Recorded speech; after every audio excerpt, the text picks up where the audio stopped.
يا رب بالمصطفى بلغ مقاصدنا واغفر لنا ما مضى يا واسع الكرم يا رب بالمصطفى بلغ مقاصدنا واغفر لنا ما مضى يا واسع الكرم محمد سيد الكونين والثقلين والفريقين من عرب ومن عجم يا رب بالمصطفى بلغ مقاصدنا واغفر لنا يا واسع الكرم نبينا الآمر الناهي فلا أحد أبر في قول لا منه ولا نعم يا رب بالمصطفى بلغ مقاصدنا واغفر لنا ما مضى يا واسع الكرم هو الحبيب الذي ترجى شفاعته لكل هول من الأهوال مكتحم يا رب بالمصطفى بلغ مقاصدنا واغفر لنا ما مضى يا واسع الكرم يا رب بالمصطفى بلغ مقاصدنا واغفر لنا ما مضى يا واسع الكرم يا رب بالمصطفى بلغ مقاصدنا واغفر لنا ما مضى يا واسع الكرم اللهم صل وسلم وبارك عليه وعلى آله. Assalamualaikum warahmatullahi wabarakatuh. Waalaikumsalam warahmatullahi wabarakatuh. Bismillahirrahmanirrahim. Alhamdulillahi rabbil alamin. Wa bihi nasta'inu ala umurid dunya waddin. Wassalatu wassalamu ala asyrafil anbiya'i wal mursalin Sayyidina Muhammadin wa ala alihi wa ashabihi ajma'in. Subhanaka la ilma lana illa ma 'allamtana innaka antal alimul hakim wa tub 'alaina innaka antat tawwabur rahim. Rabbi shrah li sadri wa yassir li amri wahlul 'uqdatam min lisani yafqahu qawli. Inna rabbi bin nasi laraufur rahim. Amma ba'du. Para jamaah kaum muslimin yang saya hormati, puji dan syukur marilah kita panjatkan kehadirat Allah Subhanahu wa taala. Salawat dan salam semoga senantiasa tercurah kepada baginda Nabi besar Muhammad sallallahu alaihi wasallam. Para jamaah sekalian, sebelum kita mulai, mari sama-sama kita awali dengan bacaan Ummul Kitab Surah Al-Fatihah. Kita mohon kepada Allah Subhanahu wa taala, mudah-mudahan Allah selalu mengampuni dosa-dosa kita. Amin. Dan dosa-dosa kedua orang tua kita, guru-guru kita, saudara-saudara kita, kaum muslimin dan muslimat. Memberikan kita, anak-anak kita, keluarga kita taufik dan hidayah, serta ilmu yang bermanfaat, rezeki yang halal, yang banyak dan berkah, dimudahkan dalam segala urusan kita, dilancarkan usaha kita, disehatkan badan kita, dan dimatikan kita dalam keadaan husnul khatimah. Ala hadhihi niyah wa ala kulli niyatin salihah wa ila hadratin nabi al-fatihah. A'udzu billahi minasy syaithanir rajim. Bismillahirrahmanirrahim. Alhamdulillahi rabbil alamin. Ar-Rahmanir Rahim.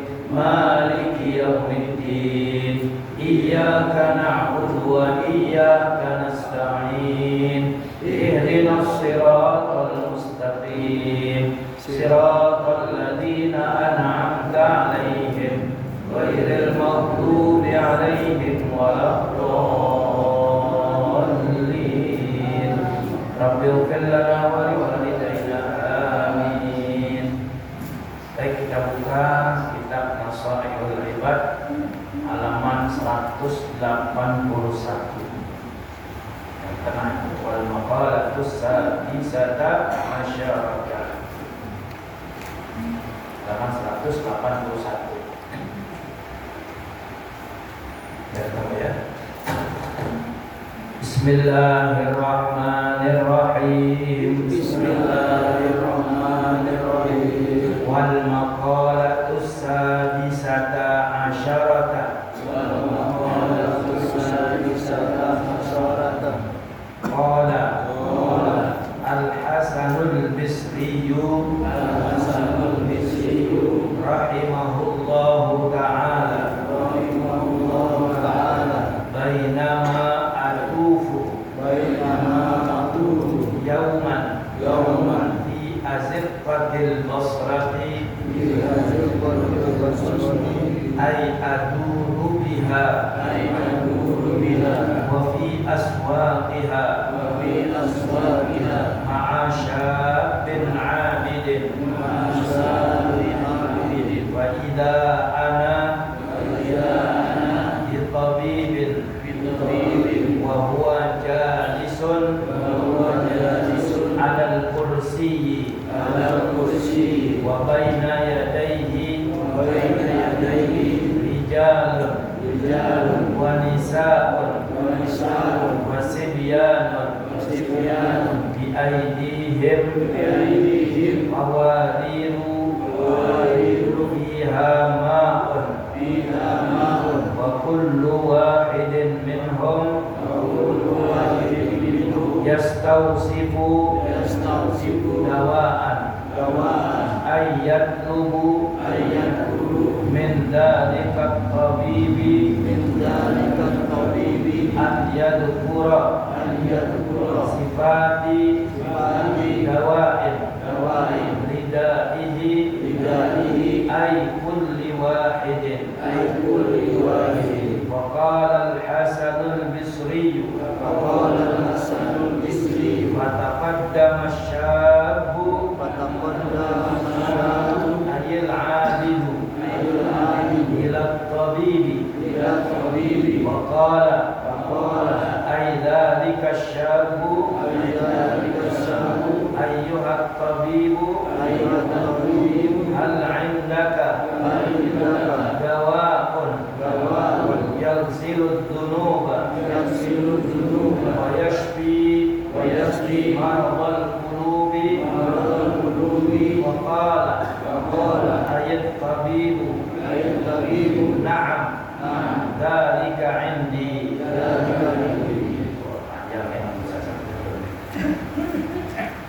Wal maqalatus sadisata asyarata, dan makalah ke-16. Wal maqalatus sadisata asyarata, dan makalah ke-16. Qala Al-Hasanul Bisri, telah berkata Al-Hasanul Bisri, Imam Hasan Al-Bisri telah berkata, Imam Hasan Al-Bisri rahimahullahu ta'ala, semoga Allah merahmatinya, semoga Allah ta'ala merahmatinya.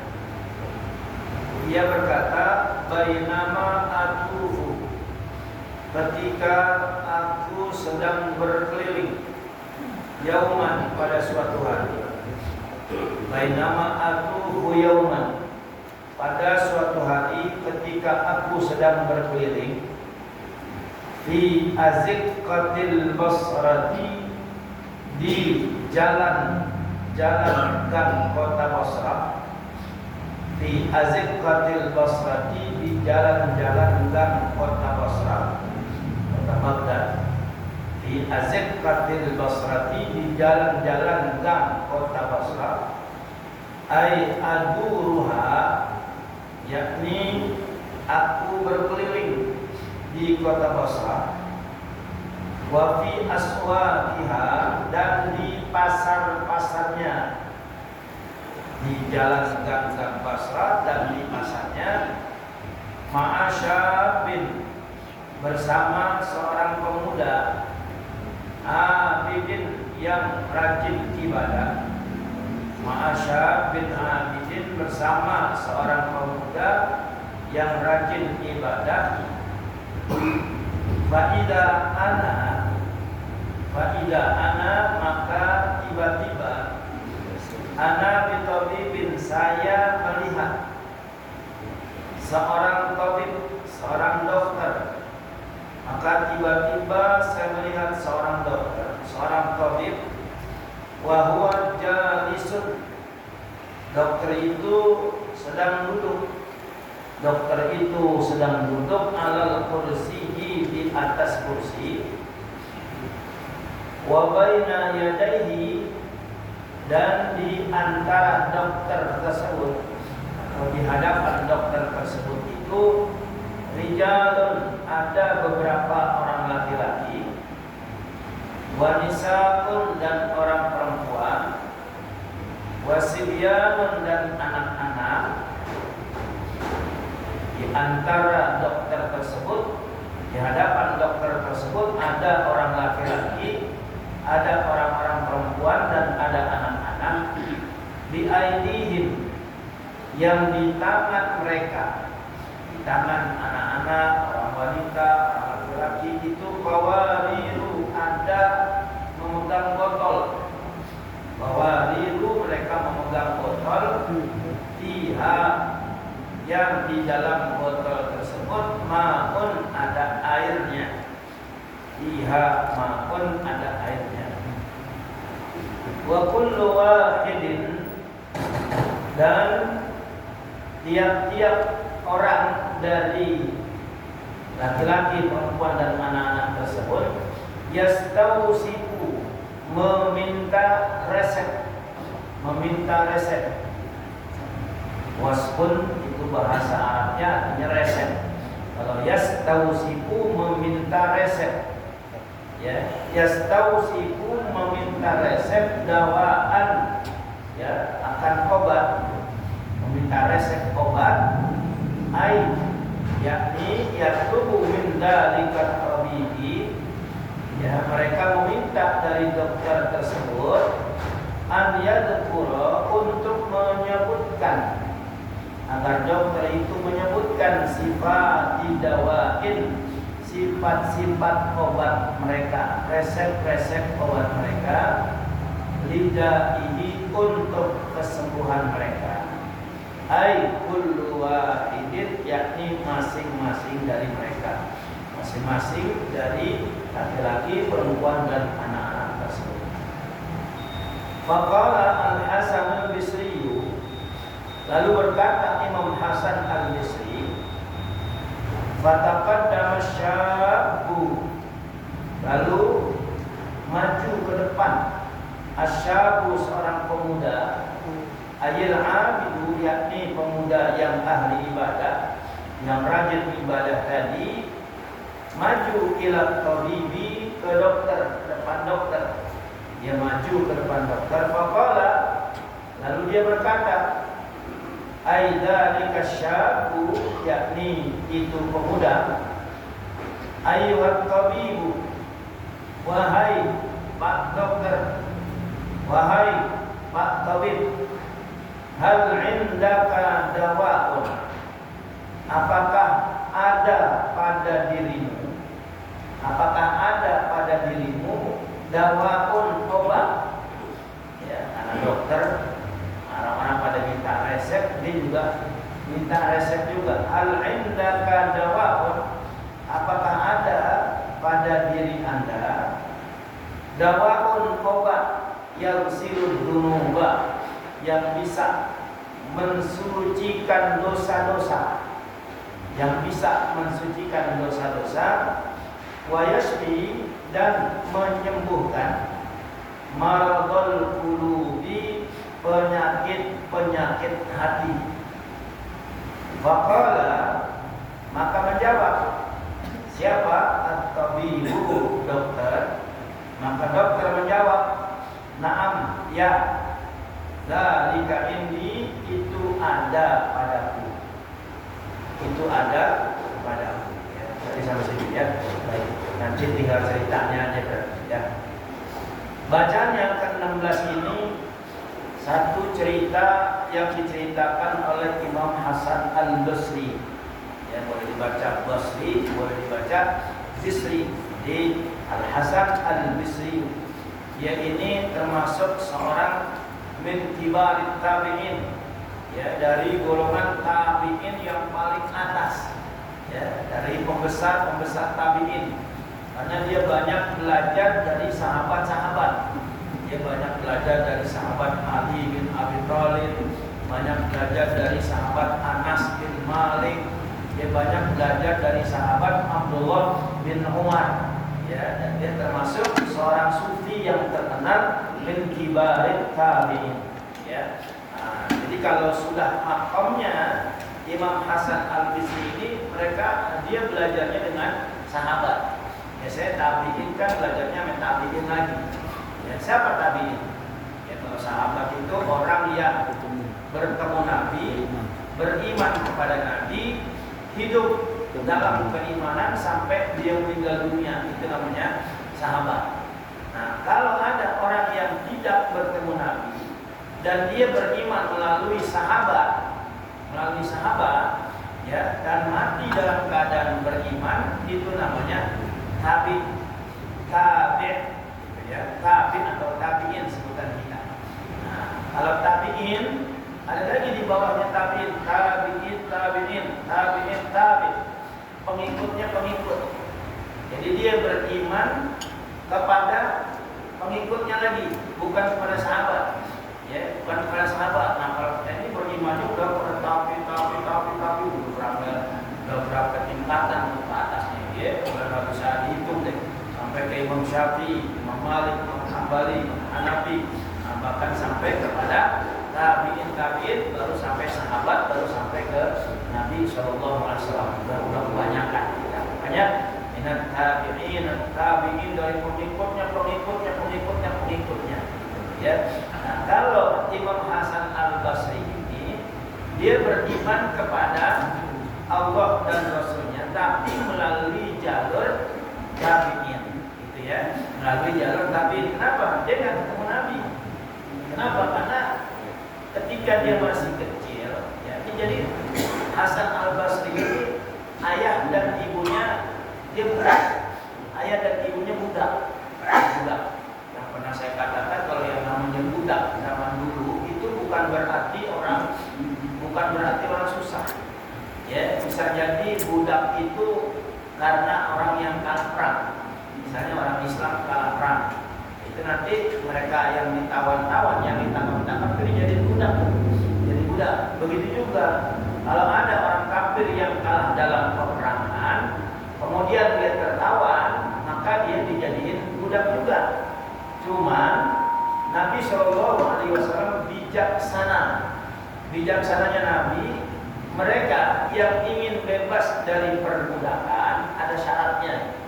Kalau dia punya duit, dia bayar 1000 dirham, ya, kalau dia punya duit. Kalau tidak punya duit, Nabi beri kesempatan bagi yang mampu membaca tulis bahasa Arab, dianjurkan untuk mengajarkan 1 orang budak 10 anak orang-orang Madinah. Gitu. Kalau dia bisa ngajarin, maka dalam waktu beberapa bulan dia bebas, nggak jadi budak. Gitu. Nah, sementara ayahnya Imam Hasan Al-Basri ini adalah budak. Ibunya budak, bapaknya budak, tapi bukan budak dari budak-budak yang orang-orang miskin, bukan, budak-budak orang-orang Afrika, itu bukan. Nah, karena macam-macam tingkatan budak. Ada budak yang dari hasil tawanan perang, ada budak yang memang dia menawarkan dirinya menjadi pekerja, ya, menjadi pekerja. Kalau kita kan membantu, kalau misalnya istilahnya budak, dia dibayar, gue bayar, lu beli, kerjain apa aja mau, harus mau. Nah, nanti ada budak yang berupaya dari dia ditawan, kemudian dia jadi budak, nah dia bisa mencari duit, kumpulin duit untuk membebaskan dirinya dengan cara dia nebus kepada tuannya.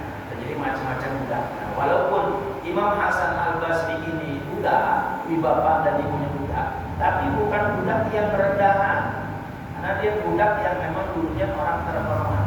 Bahkan ya ibunya ini budak dari istri Nabi, salah seorang istri Nabi.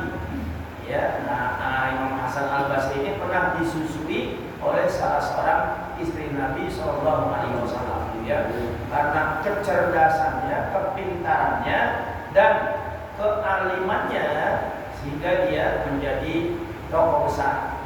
Ya, tokoh besar banyak menimba ilmu dari para sahabat-sahabat dan menjadi tokohnya para tabi'in dahulu. Ya, nah, itu Imam Hasan Al-Basri. Dia lahir di Madinah, ya, di Madinah. Nah, Imam Hasan Al-Basri ini bercerita pada saat dia sedang jalan-jalan bersama seorang anak muda yang ahli ibadah. Jalan-jalan di Aziffatil Basrah, di aswaqiha, di jalan gang-gang kota Basrah, dan di pasarnya dia biasa jalan berdua. Tiba-tiba dia melihat ada seorang dokter, ya, seorang dokter yang sedang duduk di atas kursi, yang di depannya itu banyak laki-laki, perempuan, juga anak-anak.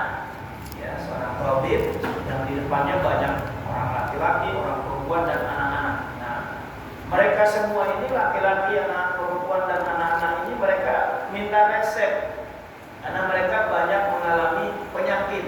Ya, minta resepnya apa, sekalian minta obatnya, ya seterusnya dawaan. Meminta resep untuk obat buat kesembuhan penyakit mereka.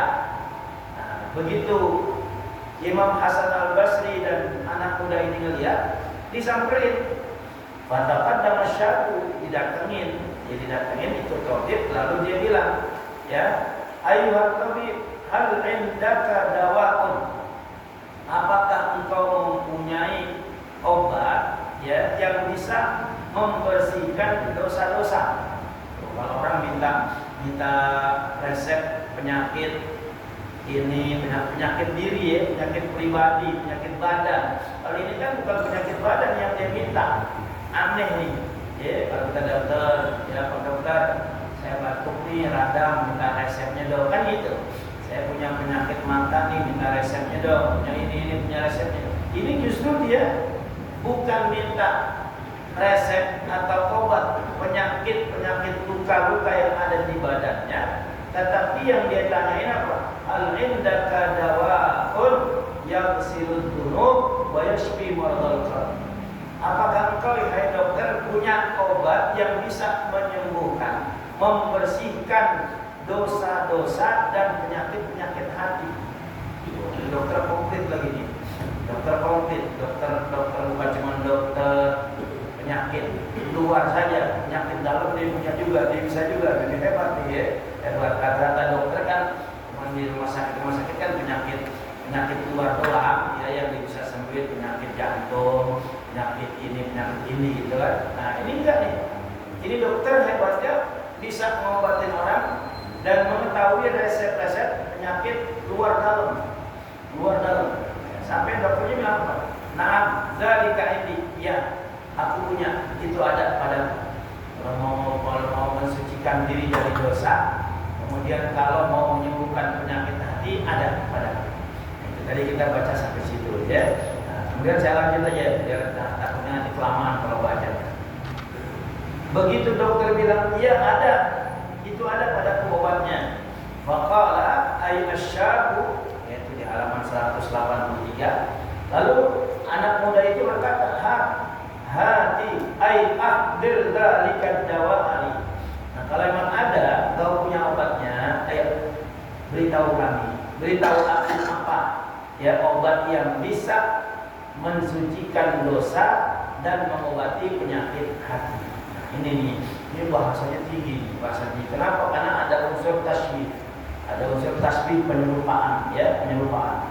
Ya, faqala ayat tabib, lalu dokter itu berkata, khudh minni asyrata asya'a.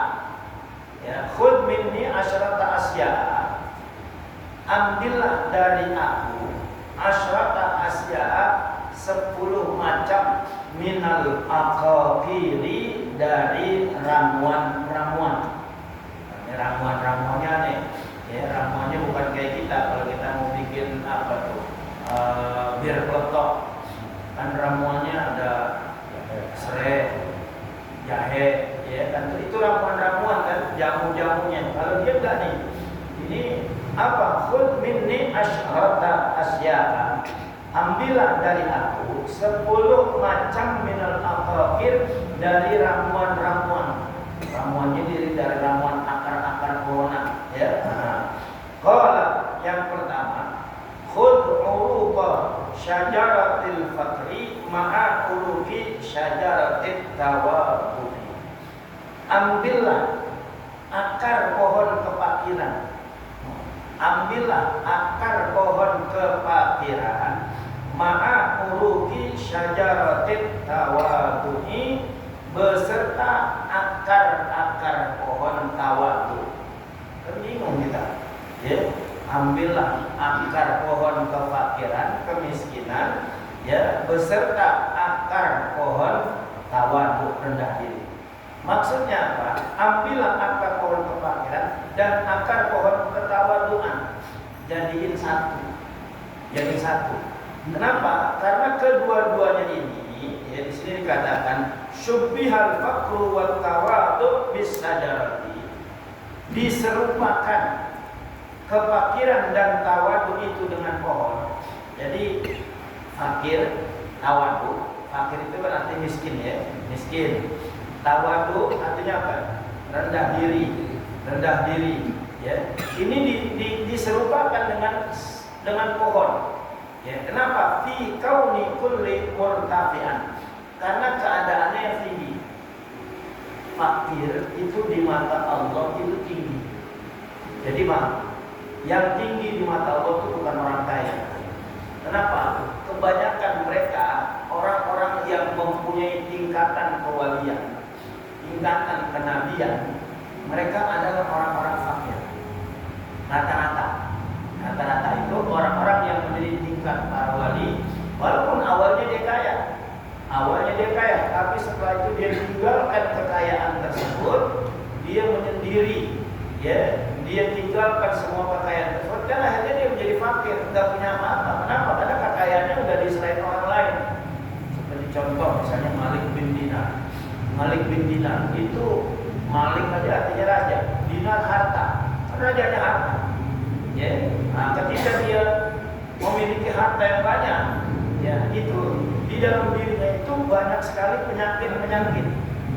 Penyakit sombong, penyakit izin. Tapi ketika dia tinggalkan itu semua, dia merasa bahwa dirinya tidak punya apa-apa. Kenapa? Karena hakikat miskin, hakikat fakir itu, hakikat fakir atau miskin bukan kita nggak punya duit. Ya, hakikat fakir atau miskin bukan kita nggak punya duit, tapi hakikat fakir atau miskin kita menyadari bahwa yang kita miliki itu bukan punya kita semuanya. Punya siapa? Punya Allah. Yang suatu saat Allah bisa ambil. Paham gitu ya? Nah, itu hakikat fakir. Makanya orang yang memahami hakikat fakir, kemiskinan, dia mengakui, Pak, ini bukan punya gue. Walaupun dia kaya, tapi dia mengakui bahwa ini bukan punya saya. Ini hanya titipan Allah. Kalau Allah mau ambil dengan mudah, ya, Qarun bagaimana nggak kaya, Fir'aun bagaimana nggak kaya, Namrud bagaimana nggak kaya, tapi dengan mudahnya Allah cabut, ya, dengan mudahnya Allah cabut. Nah, itu adalah hakikat fakir yang sebenarnya, meyakini, menyadari bahwa harta yang kita miliki itu bukan punya kita sepenuhnya, tapi itu adalah punya Allah Subhanahu wa Ta'ala, yang suatu saat Allah ambil dengan mudah. Allah ambil, ya, dengan mudah. Lagi kalau hartanya nggak diambil mau, dia dibikin sakit, stroke. Apa dia bisa nikmatin tuh? Nggak bisa nikmatin, sama aja orang susah. Mendingan kita orang susah, nggak punya mobil, nggak punya apa-apa, bisa keliling jalan-jalan, CFD pagi-pagi, ya. Ada kagak orang kaya yang sakit dikursiin, roda. Ya, misalnya cuma didorong, makan ini kagak boleh, makan itu nggak boleh. Mendingan kita coba, padahal hartanya banyak. Ada tuh di Gangtio, ya di Setiabudi misalnya, Cina. Kayaknya luar biasa. Itu rumah di bawahnya ada basement. Ya, tapi setiap pagi dijemur, sama pembantunya didorong. Saya tiap hari melihat karena segala macam anak orang kaya. Ya. Baru duitnya gak habis, tapi apa dia nikmatin? Agak yang nikmatin malah pembantunya. Mau kemana-mana supirnya yang bawa, kan supirnya yang bawa mobil. Yang nikmatin mobil Fortuner siapa? Dia kagak bisa nikmatin, padahal dia kagak enak begitu. Ya. Itu lebih dari miskin lagi tuh, lebih dari miskin. Ya, artinya nanti di situ ada. Jadi ini bahasanya terlalu tinggi nih. Ambillah akar pohon kefakiran dan akar pohon ketawaduan. Satuin orang fakir dengan orang yang tawadu. Sifat fakir, sifat tawadu ini artinya satuin. Ya, kenapa? Karena harus ada akar. Di situ apa? Wal uruqu sababun li hayati tilka syajarati. Adapun akar itu yang bisa menyebabkan pohon itu tumbuh. Ya, mana mungkin pohon bisa tumbuh kalau nggak ada akarnya? Kan nggak mungkin. Nah, justru pohon kefakiran dan pohon tawadu ini harus ada akarnya. Nah, apa tuh di situ? Waj'al fiha. Nah, di situ panjang ceritanya ya. Nah, jadi saya lewatin dulu. Waj'al fiha ihlijan taubati. Masukkan akar taubat ke dalamnya. Jadi di sini apa? Ambillah akar tawadu, akar kemiskinan dan tawadu, jadikan dalam satu wadah, kemudian masukkan akar tersebut ke dalam taubat. Paham? Maksudnya masukin ke dalam taubat artinya, ya kita miskin, ada sifat tawadu, masukin itu dua-duanya ke dalam sifat taubat. Makanya saya bilang ini bahasanya, ini bahasa tinggi. Kenapa ini tasbih, ada unsur tasbih, menyamakan, gitu ya. Tapi biar namanya ilmu ya. Wal makna yang dimaksud dengan khudil uruqa, ambil akar-akar ya yang tadi itu, akar kefakiran, kemiskinan dan akar ketawaduan itu, karena dialah yang menjadi penyebab wujudi haqiqatil fakri wa tawadu. Kalau nggak ada akar, pohon nggak bakal bisa hidup. Nah, maka ada fakir, orang bisa hidup hatinya. Ya, maka dari saya bilang apa? Banyak para wali. Ya.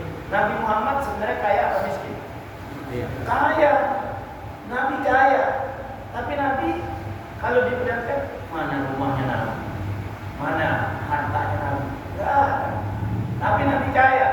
Ketika Nabi berkorban, berapa ratus ekor yang Nabi korbani? Gitu. Banyak. Cuma kalau ditanya hartanya mana? Nggak ada. Kalau kita kan tidak Fulan bin Fulan orang kaya mana? Itu rumahnya duduk, itu rumahnya di sini ada. Kelihatan. Kalau Nabi kan nggak kelihatan. Bahkan ketika Nabi mau meninggal dunia, Fatimah putrinya itu pesan sama Nabi. Fatimah, itu kayaknya di bawah bantal masih ada beberapa rial uangku, ambil, berikan kepada mereka orang-orang yang membutuhkan. Nabi nggak mau bawa harta tersebut. Kenapa cuma segitu? Ya, Nabi udah banyak simpenannya di hadapan Allah Subhanahu Wa Taala. Sampai apa? Karena urusan dunia udah nggak diperlukan lagi sama Nabi. Tuh ya. Wa tawadu al-musyabbah ini bisyajaratil aliyah lirtifa'ihima indallah. Karena kefakiran dan ketawaduan itu di mata Allah adalah tinggi. Orang yang fakir jangan diremehin. Kenapa? Bisa jadi fakir dia dilihat dari sisi ekonominya, tapi kaya hatinya, ibadahnya luar biasa. Dan tawadu, rendah diri, itu harus digabung dengan fakir. Jangan udah miskin belagu. Banyak kan orang miskin yang belagu. Maaf, kalau orang kaya belagu masih pantas. ada yang dibelaguin gitu ya, ada yang dibelaguin lagu lo, wah saya yang dibelaguin kalau lo susah, ya fakir lagu juga, nah ini yang nggak pantas nih. Nah, jadi dua-duanya. Makanya kata Ibnu Atta, kalau Ibnu Atta dalam 184, kalau Ibnu Atta at-tawadhu qabulul haqqi mimman kana. Ya, yang dikatakan tawadhu itu adalah menerima kebenaran dari manapun datangnya. Menerima kebenaran dari manapun datangnya. Itu orang yang tawadhu. Contoh gini misalnya, ada seorang presiden. Seorang presiden mendapatkan arahan dari bawahannya. Ya. Kalau memang itu benar, terima. Itu namanya tawadhu. Kadang-kadang kan kalau dia punya jabatan tinggi, halus ya, kalau anak buah gua nasehatin gua. Padahal nasihat dari bawahannya itu kebenaran. Itu yang dimaksud tawadhu menurut Ibnu Atta. Orang yang mau menerima kebenaran yang datangnya dari manapun saja, ya mau dari bawahannya kayak, mau dari orang miskin kayak, siapa aja dia terima. Oh benar juga, bagus tuh. Dah Anda terima, Anda pakai. Harusnya begitu. Ini kan ada mentang-mentang dia presiden, semuanya bisa dibohongin sama dia, bisa diakal-akalin sama dia, gitu. Biarin aja, kan gue puasa, saatnya lagi puasa, gitu ya. Jadi sedih. Kemudian Ibnu Abbas bilang begini, kalau Ibnu Abbas minat tawadhu'i ayyashrabar rajulu min sururi akhihi. Masya Allah ya. Nah, yang dikatakan tawadhu kata Imam Ibnu Abbas, pas buku Nabi, bahwa tawadhu itu ialah seseorang meminum sisa air saudaranya. Seseorang meminum sisa air saudaranya. Itu termasuk orang tawadhu. Kenapa rendah diri? Kan banyak orang enggak geli, apalagi dia lagi pilek, lagi batuk. Apalagi di zaman Covid kemarin bakal mau. Ya, kadang-kadang itu termasuk tawadhu tuh. Termasuk rendah diri. Kenapa? Karena dia enggak melihat seseorang, mau orang kaya atau orang miskin, kayak mau dia kiai atau bukan, ya. Minum satu gelas dia mau. Contoh misalnya di pesantren. Di pesantren begitu tuh. Saya dulu begitu. 6 tahun di pesantren ya begitu. Kadang-kadang satu gelas berempat. Ini satu gelas berempat. Ya, yang ngabisin ambil air lagi. Ya, satu piring bukan satu nampan. Kalau satu nampan berempat masih penting. Satu piring bertiga, satu piring berempat. Udah tangan ada yang tulisan. Ya. Saya terasa itu. Ya, Tahadus bin Nimah ya. Bin Nimah itu ada teman saya, orang Irian. Orang hitam. Dia namanya kalau di pesantren anak-anak baru biasanya kelas 1, kelas 2, ya. Pokoknya anak baru ya setahun atau 2 tahun itu biasa kudisan, melenting, bukan cuma di tangan, sampai ke sela-sela di paha, di petet, di paha bawah, itu melenting. Saya juga begitu, tapi alhamdulillah itu sunnahnya pesantren itu rata-rata, ya rata-rata. Kadang-kadang kita kalau makan ke teman, ya saya bawa piring, bareng ya, ayo. Nah, begitu melihat tangannya kudisan, ya kan kita timbul kan tangannya begitu lagi. Padahal gue juga kan, ya udah sama-sama makan sambil melotot ke atas. Makan ngeliatin kaca gitu. Habis juga tuh kita lapar. Udah waktunya makan, kalau kita nggak makan lapar, kita makan aja udah. Minum juga satu gelas juga. Nah itu menandakan seseorang itu sifatnya tawadhu. Jadi kita kalau satu nampaan, kalau emang bisa kita habisin. Jangan merasa enggak beli makan sama dia gitu. Kecuali mau orang jorok Jember makannya ya aduk semua kan ada tuh teman-teman yang suka makan satu nampan itu. Ya, lebih aduk semua di tangan kita juga udah kagak enak aja. Nah, kita juga ada adabnya makan jangan begitu, apalagi makan di antara dia ustaz ada kiai, makan jangan jorok banget gitu ya. Biasa aja, nanti kalau giliran mau ngabisin di situ keberkahannya. Tuh, keberkahannya gitu ya. Nah, jadi an yashrabar rajulu min su'i akhihi ya. Nah, seseorang minum air sisa temannya, saudaranya, nggak geli kan?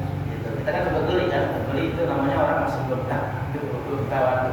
Kalau tawadu itu bukan ya, kalau tawadu bahasa kita kan tahu warna duit. Tahu warna duit, oh ustadznya tawadu, tahu warna duit. Oh dia juga tawadu, tahu warna duit. Gitu. Nah, kalau Kusyairi, kata Imam Kusyairi, wal fakru syiarul awliya. Tuh, fakir itu adalah simbolnya para wali.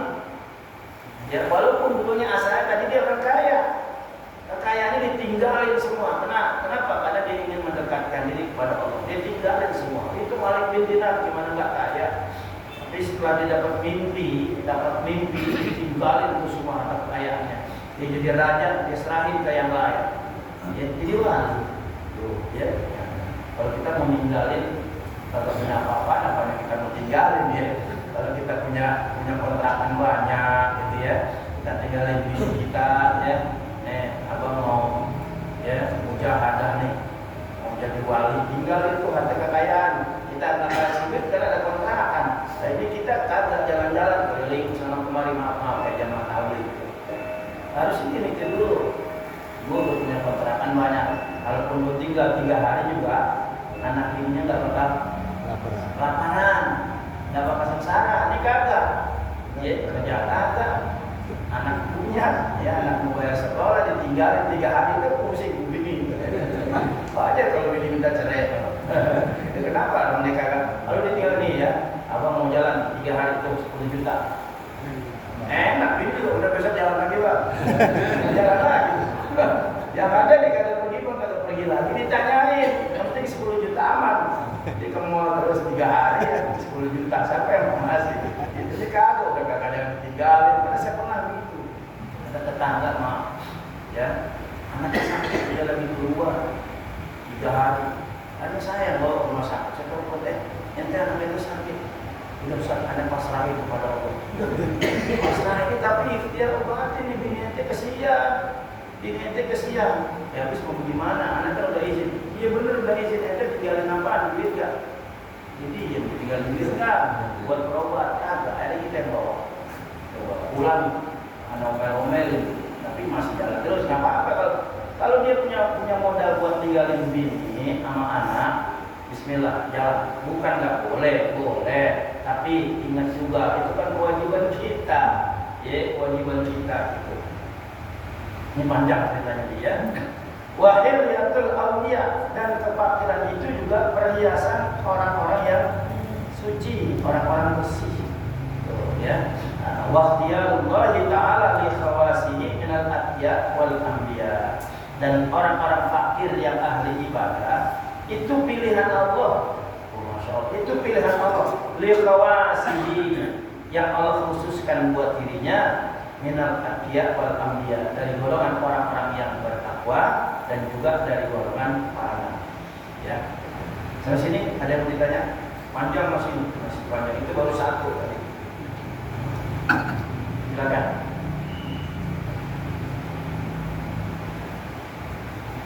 Jadi yang pertama, khudh uruqa, ya, ambillah syajaratal fakri ma'a uruqi syajaratit tawadhu. Ambillah akar pohon kefakiran ma'a uruqi syajaratit tawadhu, serta akar pohon tawadhu. Akarnya diambil, ya, akar kefakiran, apa akar tawadhunya apa? Kenapa? Karena pohon ini tidak akan tumbuh kalau nggak ada akarnya. Ya, nah akarnya di sini apa? Akarnya di sini adalah aktivitas yang bisa membuat kita taat kepada Allah Subhanahu wa Ta'ala. Walaupun kita fakir, ya walaupun kita fakir, miskin, kita nggak punya apa-apa, tapi kita semangat ibadah. Itu yang harus ditumbuhkan. Karena itu kalau kita nggak punya sifat seperti itu, nggak punya akar, pokoknya nggak tumbuh. Begitu juga kehidupan kita nggak akan bisa kita jalani dengan baik untuk ibadah kepada Allah kalau nggak ada akarnya. Ya, kalau pengen dosa-dosa kita bersih, itu kan tadi katanya yang bisa ngobatin penyakit hati dan bisa mensucikan diri dari dosa-dosa. Ya, ada yang bertanya? Silakan.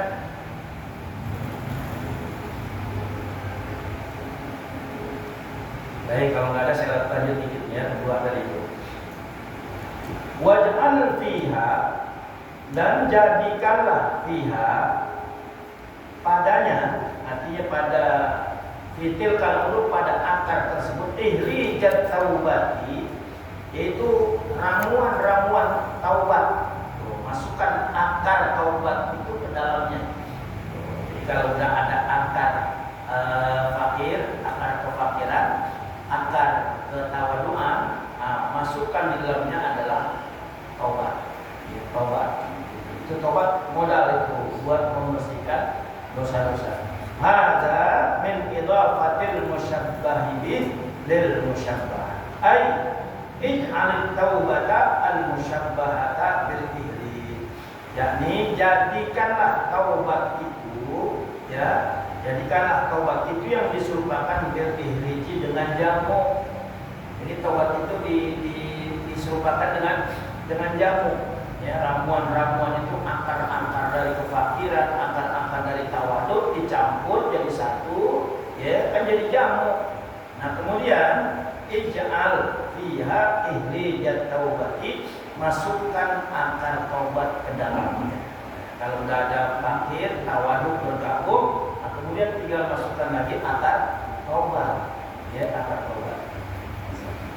Fi anna kullan yudhibul wasakha, karena sesungguhnya taubat dan ramuan-ramuan tadi, akar kefakiran dan akar tawadu, ya, digabung dengan taubat itu yudhibul wasakha, itu dapat menghilangkan kotoran-kotoran, dapat menghilangkan dosa-dosa. Fal ihriju, maka ihrij, ya, ramuan-ramuan tadi berupa jamu, yudhibu wasakhal batoni, ya, dapat menghilangkan kotoran-kotoran yang ada dalam perut. Wa taubatu tudhibu dzunub, dan taubat itu dapat menghilangkan dosa, menghapuskan dosa. Ya, baik. Mudah-mudahan sedikit yang kita baca bermanfaat buat kita semua. Nanti masih ada kelanjutannya, ya. Mudah-mudahan Allah berkahi kita, keluarga kita, anak-anak kita, kampung kita, negara kita, dan Allah matikan kita dalam keadaan husnul khatimah. Kita doakan saudara-saudara kita yang masih berada di tanah suci, Ilyas, Pak Ustaz Hadi, dan yang lain-lainnya, jamaah dari Setiabudi, khususnya alhamdulillah Pak Haji Erik sudah pulang, dan alhamdulillah selamat. Mudah-mudahan hajinya haji yang mabrur. Mudah-mudahan kita semua, ya, yang belum pernah atau sudah pernah, mudah-mudahan Allah beri kesempatan kepada kita bisa melaksanakan ibadah haji dan umrah, dan Allah matikan kita dalam keadaan husnul khatimah. Hadhihi niyah al-Fatihah. A'udzu billahi minasyaitonir rajim. Bismillahirrahmanirrahim. Alhamdulillahi rabbil alamin. Ar-Rahmanir Rahim. Maliki yaumiddin. Iyyaka na'budu wa iyyaka nasta'in. Ihdinas siratal mustaqim. Siratal ladzina an'amta 'alaihim ghairil maghdubi 'alaihim waladdallin. Amin. Rabbana anfa'na bima 'allamtana, Rabbi 'allimna alladhi yanfa'una, ilahana akrimna bil 'ilmin nafi' wal rizqil halal, warzuqna min haitsu la nahtasib. Da'wahum fiha subhanakallahumma wa tahiyyatuhum fiha salam. Wa akhiru da'wana alhamdulillahi rabbil alamin. Mohon maaf nggak bisa ikut salat Isya karena kebetulan ada tugas di tempat lain. Assalamualaikum warahmatullahi wabarakatuh.